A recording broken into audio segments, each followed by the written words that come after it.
answer. The past is not what it seems. You must find the truth. Go to the enchanted lands and into the unknown.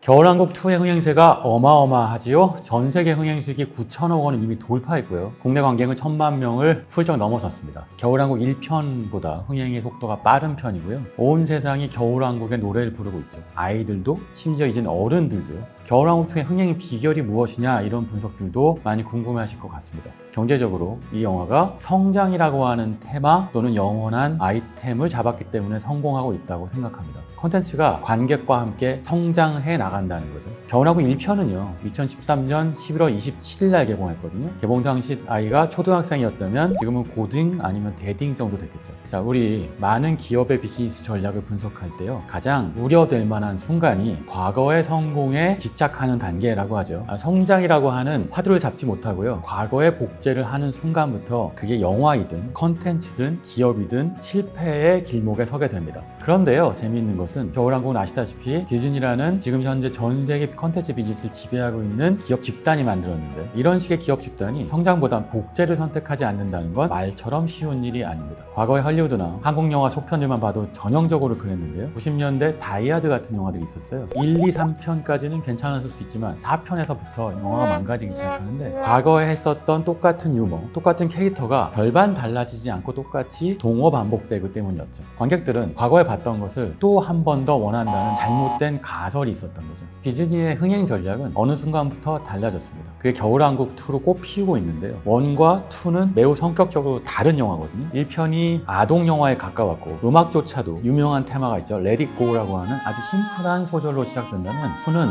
복잡한 선율, 대표적으로 Into the Unknown 같은 OST를 통해서 어른으로 다가가는 과정을 보여줍니다. 2000년대 이후에 자신의 캐릭터 또는 자신이 만든 스토리를 나이 드는 관객들과 함께 성장시키는 전략을 썼고요. 가장 먼저 그런 스토리를 만들어냈던 영화가 바로 디즈니의 대표적인 토이스토리입니다. 토이스토리 1편이 개봉한 게 95년도였으니까 어린아이가 10살이었다면 지금은 30대 중반의 어른이 되어 있겠죠. 토이스토리는요 특정 세대를 관통하는 이른바 제너레이션 컬처 상품이 되어 있는 겁니다. 성장의 단계마다 메시지가 다릅니다. 2는 99년에 개봉했고 3는 2010년에 개봉했고요 4는 2019년에 개봉하는데 10년 주기로 문화상품이 소비자들을 성장하는 생애 주기마다 최적기가 된 새로운 작품을 소개하는 것, 디즈니가 개발한 바로 생애 주기 프로젝트고요. 토이스토리라고 하는 하나의 IP, 지적 재산을 지속적으로 유지 관리하고 생명성을 갖게 만드는 거죠. 근데 90년대 내내 디즈니 애니메이션은 죽을 수 없죠. 그 기간 동안에 디즈니 먹여 살렸던 건 픽사였습니다. 그림은 디즈니가 픽사 인수한테 보이지만 픽사의 문화가 많이 녹여들게 되는데 그 과정에서 픽사의 토이스토리가 갖고 있었던 성장이라고 하는 테마를 매우 적절하게 디즈니 애니메이션 왕국 전체에 확산시키게 됩니다. 그리고 그 과정에서 디즈니 애니메이션 스튜디오는 또 다른 선택을 하게 되는데요 그게 2019년에 개봉했던 알라딘이 있습니다. 알라딘은 이미 1,000만 관객을 돌파해서 어마어마한 흥행 성공을 거뒀죠. 1992년도에 개봉했던 그 알라딘이 맞는데요 어쨌든 알라딘의 실사판이죠. 근데 흥미로운 것은 왜 디즈니가 실사 영화들을 끊임없이 만들어내느냐는 거죠. 그거 역시도 성장과 관련이 있습니다. 과거의 알라딘을 봤던 관객들은 더 이상 애니메이션을 보는 어린이 관객이 아니기 때문에 그 관객들을 끌어들이기 위해서는 실제 배우들이 주연한 실사판 영화가 필요하다고 판단한 거죠. 디즈니는 100년이나 넘은 오래된 비즈니스 기업이고요. 하나의 컨텐츠 소비자가 어떻게 성장하고 나이 먹고 어떤 컨텐츠 생애 시기마다 필요로 하는지를 알 수 있을 만큼 통찰력을 갖게 된 거죠. 계속 말씀이지만 이건 유사한 컨텐츠를 갖고 있는 IP 기업들이 감히 시도하지 못하는 과감한 도전입니다. 유튜브에서 예전에 흥행했던 드라마를 재편집해서 만들어내는 편집 상품들이 인기를 끌고 있잖아요. 그러니까 이렇게 문화 소비자들이요 자신들이 특정 연령대에 봤던 문화 상품에 대해서 애착과 동일시하는 건 분명한 문화 현상입니다. 그런 세대 상품을 재개봉시키기만 하는 게 아니라 혁신해서 성장시키게 만드는 것, 그게 디즈니가 절대 왕자 자리를 유지하고 있는 비결인 거죠. 특히 겨울왕국에서 엘사 캐릭터하고 안나 캐릭터가 좀 더 복잡한 운율과 선율을 갖고 레딧고에서 Into the Unknown이나 Show Your Yourself 같은 복잡한 선율로 전개되는 과정 자체가 이 비즈니스의 본질을 아는 분들한테 굉장한 쾌감으로 다가오게 되는 거죠. 이것이 가능했던 이유는요, 바로 컨텐츠 비즈니스 업계의 스티브 잡스라고 불리는 밥 아이거 때문입니다. 조직이 민첩하려면요, 중앙집권적이어서는 안 됩니다. 밥 아이거는 디즈니의 각 스튜디오에 권한을 철저하게 위임하는 임파워먼트 스타일의 CEO인데요. 밥 아이거하고 스티브 잡스가 디즈니하고 픽사를 74억 달러 인수하는 빅딜을 발표해서 엄청난 화제가 됐는데, 이게 아이거 시대의 개막이었어요.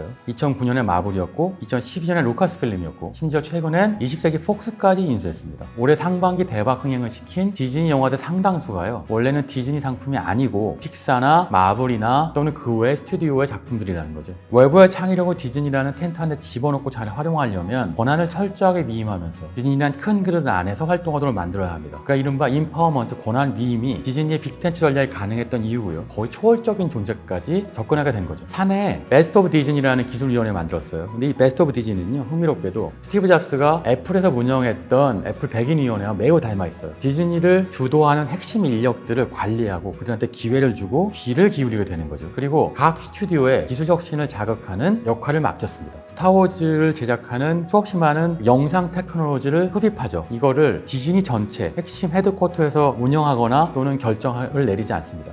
이런 식의 성장 전략이 겨울왕국이나 또는 토이스토리 같은 스토리가 지금보다 더 나은 다른 스토리도 감히 도전하게 만드는데 밑거름이 되는 거죠. 잡스가 살아있었다면 애플과 디즈니가 합병했을지도 모른다. 밥 아이거가 직접 밝힌 얘기인데요. 애플과 디즈니라고 하는 기술과 컨텐츠의 결합이 가능했을 수도 있거든요. 현재 애플의 시가총액은 1조 달러가 넘는데요. 디즈니의 시가총액이 한 2,460억 달러 정도. 그러니까 결국 만약 합병했다면 3천억 달러가 넘는 걸로 추산되곤 하는데, 앞으로 영 불가능한 일은 아닐 거라고 저는 생각합니다. 애플이 디즈니를 인수한다면 사상 최대의 기업 거래가 되겠죠. 애플이 미디어 분야의 전문성이 부족한 가운데 동영상 스트리밍 서비스에 대한 도전을 하고 있거든요. 애플 TV가 아시다시피 실패한 비즈니스 중에 하나거든요. 하지만 디즈니가 만약에 파트너로 들어온다면 가장 이상적일 수 있겠죠. 실제로 11월 1일 날이요, 애플은 자사의 스트리밍 서비스인 애플 TV 플러스를 런칭했고요. 디즈니도 11월 12일 날 디즈니 플러스를 각각 출시하겠다고 밝혔죠. 플러스가 그냥 디즈니 더하기 애플이면 얼마나 쉬울까 싶기도 합니다. 두 회사는 이미 여러 가지 형태로 매우 가까워진 비즈니스적으로 피를 나눈 형제와 마찬가지거든요. 그러니까 이런 식의 큰 그림이 어쩌면 밥 아이거가 그리는 마지막 그림일 수도 있겠죠. 모든 비즈니스 성장해야 되고 성공보다 성취보다 더 중요한 우리 모두가 소비자와 공감하는 성장이라고 하는 테마를 비즈니스와 연결시킨 결과일 겁니다. 애플과 디즈니 합병이 가능하다면 밥 아이거는 어쩌면 미국 비즈니스 역사상 가장 불가능할 거라고 생각했던 꿈의 합병을 이룩하게 되는 거겠죠. 그리고 그것은 겨울왕국이라고 하는 컨텐츠를 통해서 디즈니라는 거대한 빅텐트를 부활시켰기 때문에 가능한 일이 아닌가 싶습니다. I believe in you, Elsa,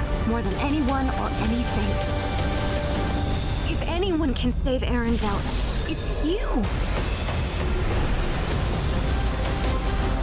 겨울왕국 2를 통해서 본 디즈니의 세계 재패 전략, 마법 같은 흥행 성공 전략을 알아봤습니다. 지금까지 30미닛이었습니다.